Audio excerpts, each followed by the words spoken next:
Aujourd'hui, une petite vidéo courte pour vous parler de la situation alarmante des droits de l'homme en Chine avec l'arrestation de l'entrepreneur à succès Zhang Levi. Et non, je plaisante, c'est la France de 2024 et on va parler de l'arrestation de Pavel Dourov.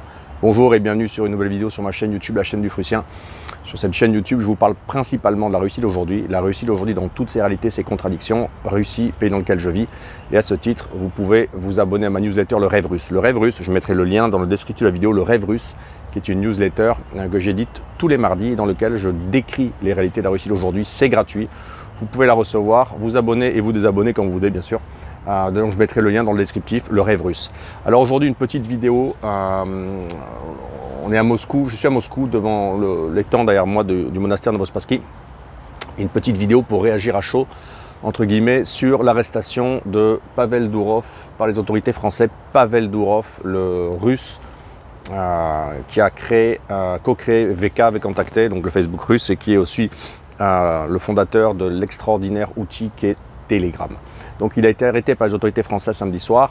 Il est arrivé en jet privé avec sa compagne, visiblement, une coach en crypto qui habite à Dubaï avec lui, et ils se sont posés à l'aéroport du Bourget pour faire un plein et ils ont été arrêtés par les autorités françaises et il est mis en examen pour officiellement refus de coopération avec les autorités françaises et refus de suffisamment modéré, on va dire, à la messagerie Telegram, et de laisser sa messagerie Telegram permettre, en fait, bien que s'y déroulent en fait des actions commerciales illicites, de la vente de drogue, de la vente de différentes choses interdites par la loi, et bien entendu que ne s'y passe aussi énormément de choses qui permettent aux autorités russes de contourner les sanctions. Et bien entendu, on va en reparler tout à l'heure, le fait que Telegram soit devenu une espèce de la place en fait sur laquelle se concentre le plus d'informations relatives à l'opération militaire spéciale, que ce soit les canaux militaires russes, les canaux militaires ukrainiens, que ce soit une source en fait de collecte de dons qui indirectement aide la Russie et aide l'armée russe.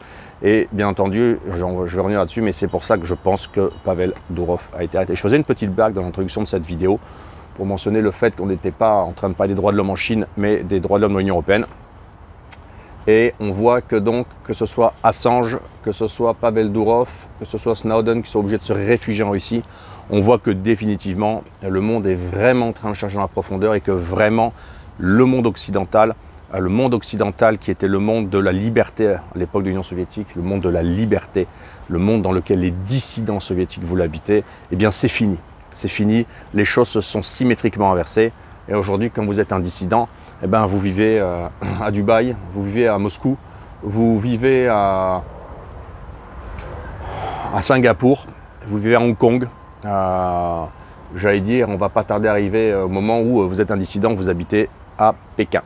Donc les choses se sont diamétralement inversées. Alors concernant Pavel Dourov et Telegram, moi, je ne crois pas du tout à l'argumentation publique, en fait, au narratif qui nous a été imposé sur le fait que, oui, sur Telegram, il y aura un peu de pédopornographie, un peu de pornographie, un peu de drogue, un peu de machin. J'y crois pas.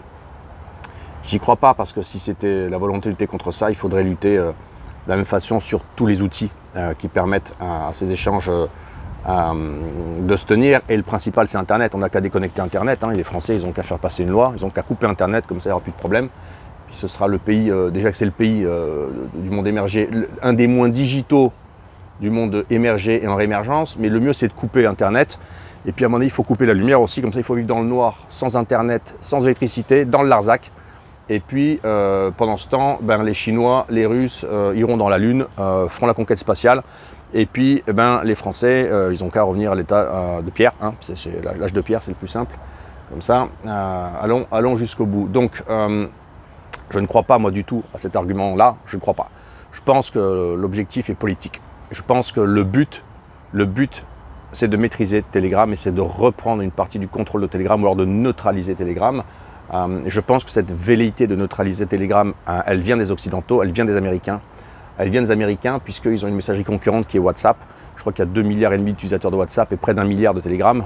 Donc WhatsApp est toujours devant, mais bon, Telegram est bien différent et bien mieux de toute façon. Et Telegram, en fait, est surtout un outil d'information, un outil de réinformation. C'est vraiment l'endroit où il y a de l'oxygène mental. C'est l'endroit où tous les dissidents peuvent s'exprimer librement. Et c'est l'endroit, surtout, si vous êtes intéressé par exemple à l'opération militaire spéciale, ben, c'est l'endroit où il y a le plus de groupes, canaux, forums, tenus par des analystes, tenus par des experts, tenus par des soldats, tenus par des combattants. Donc c'est là où vraiment il y a le plus d'informations qui circulent. Et c'est là où vous êtes le plus... c'est l'endroit où vous avez le plus de chances de trouver en fait de la vraie information. Et c'est surtout, il y a surtout des canaux Telegram absolument énormes qui sont montés, qui appellent à des fonds soutien à l'armée russe. Et les collectes se font. C'est aussi Telegram, un endroit par lequel il y a des échanges commerciaux forts. Et donc évidemment qu'une grande partie de la communication, de la structuration et de la stratégie de contournement de sanctions, eh bien, elle est dans Telegram. Et c'est pour ça, moi je pense que les Occidentaux veulent Telegram. Telegram est crypté, ils veulent avoir les clés de cryptage, ils veulent savoir ce qui s'y passe, ce qui s'y dit. Et ils veulent pouvoir tenter d'affaiblir Telegram, ou en tout cas le désamorcer, parce que pour eux c'est un outil qui n'est pas maîtrisé par la matrice occidentale. Donc moi je pense que l'arrestation de Dourov elle est là et on voit que de toute façon Pavel Dourov, c'est quelqu'un qui en 2013-14 a eu une affaire avec la Russie, puisqu'à l'époque la communication du Maïdan passait beaucoup par Telegram et il avait de la même façon refusé publiquement et officiellement aux autorités russes de livrer toutes les informations de communication qui se passait sur Telegram. Et donc, il s'est expatrié, il est parti à l'étranger, il a pris la nationalité de petites îles britanniques, il a pris la nationalité française. On lui a donné expressément le passeport français en tant que VIP pour accélérer le rayonnement de la France. C'est une procédure politique accélérée. Il a pris la nationalité aussi émirati puisqu'il habite à Dubaï. Donc, c'est quelqu'un qui s'est toujours placé en territoire neutre. La vérité, c'est que ce que peu de gens savent, c'est que, évidemment, Pavel Dourov, il est resté en contact avec la Russie. Son équipe, c'est des Russes. Il vit avec le monde russe et russophone à Dubaï. Il est en Russie régulièrement, etc. Donc, de toute façon, mais c'est quelqu'un qui, on va dire, a joué le jeu de la totale liberté d'expression et quelqu'un qui a joué le jeu, en fait, d'une forme de neutralité économique et politique. Mais on voit que ça ne paye pas. Si vous n'êtes pas les Occidentaux, leur stratégie, c'est que si vous n'êtes pas avec nous, c'est que vous êtes contre nous. Donc en vrai, c'est baisser culotte ou alors c'est l'arrestation. Et lui, il a refusé de baisser culotte. Donc maintenant, effectivement, il y a un seul endroit où Pavel Dourov sera en sécurité, c'est Dubaï et c'est la Russie. C'est les deux seuls endroits qui sont hors Occident où il pourrait continuer à travailler, exercer. Mais on voit que donc non, la matrice occidentale, elle est faite ainsi. Elle veut piller, elle veut ravager. Ils veulent bloquer TikTok. Ils veulent arrêter Telegram. Ils veulent que vous soyez sur Facebook et sur WhatsApp. Parce que ça reste contrôlable. Et Zuckerberg ne se cache pas de travailler avec les services secrets américains. Donc, ils veulent que vous soyez là, enfermés, chez Apple, chez Facebook et dans WhatsApp. Parce que tout ça, c'est clean. Pour eux, c'est clear. Ils peuvent écouter, ils peuvent surveiller, ils savent ce qui s'y passe. Et donc, tous les produits de l'autre côté du monde, tous les produits qui ne seraient même pas sous contrôle et soumission des Occidentaux, que ce soit des messageries, des réseaux sociaux, TikTok, on a vu, rappelez-vous avec TikTok ce qui s'est passé, ils n'en veulent pas. Ils n'en veulent pas avec des fausses motivations. Alors après, c'est sûr que Telegram, c'est très particulier. Moi, j'ai un canal Telegram. Il y a régulièrement des gens qui usurpent mon identité pour vendre des cryptos, pour vendre des machins, pour faire des scams, pour vendre des fausses arnaques. Donc, c'est sûr que Telegram, en quelque sorte, c'est particulier. Il faut apprendre à l'utiliser. C'est un outil qui a beaucoup de profondeur, qui a beaucoup de complexité et qui, paradoxalement, n'est sans doute, et ça c'est vrai, peut-être pas assez modéré. En tout cas, il n'y a pas assez de processus de contrôle de sécurité pour établir des comptes et pouvoir avoir le droit de l'utiliser sans vous faire passer pour quelqu'un d'autre. Donc là-dessus, c'est vrai que Telegram manque un petit peu peut-être à ce niveau de structuration. Mais en même temps, on ne va pas me faire croire que c'est parce qu'il y a des trolls et des profils et autres et des brouteurs ivoiriens qui tentent d'arnaquer des pauvres Français en état d'ébriété que l'Union européenne veut faire arrêter Pavel Dourov, qu'on menace de passer Telegram sous sanction, etc. Bien sûr que non. La dimension, elle est vraiment politique. Donc le but, c'est d'attaquer la Russie et d'affaiblir la Russie parce que la Russie est très présente sur Telegram et via Telegram parce qu'elle a parfaitement bien su utiliser l'outil et les Russes qui sont très technophiles sont très sur Telegram, beaucoup plus que les Occidentaux. Donc évidemment, le monde russe s'est organisé dans Telegram. Et surtout, ce qu'ils veulent, c'est donc affaiblir ce monde russe, affaiblir cet outil que le monde russe utilise et surtout, ils ne veulent pas l'émergence d'une plateforme qui ne soit pas sous leur contrôle. Et Telegram ne l'est pas.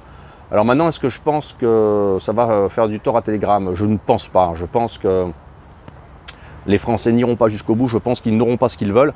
Et je pense que les gens qui ont fait Telegram, Dourov en tête, sont plus intelligents que les gens qui sont à l'Elysée, beaucoup plus. Et que donc, ils ont 2 coups d'avance. 1, c'est des Russes. 2, ils jouent aux échecs. Et 3, ils ont plus de quotient intellectuel.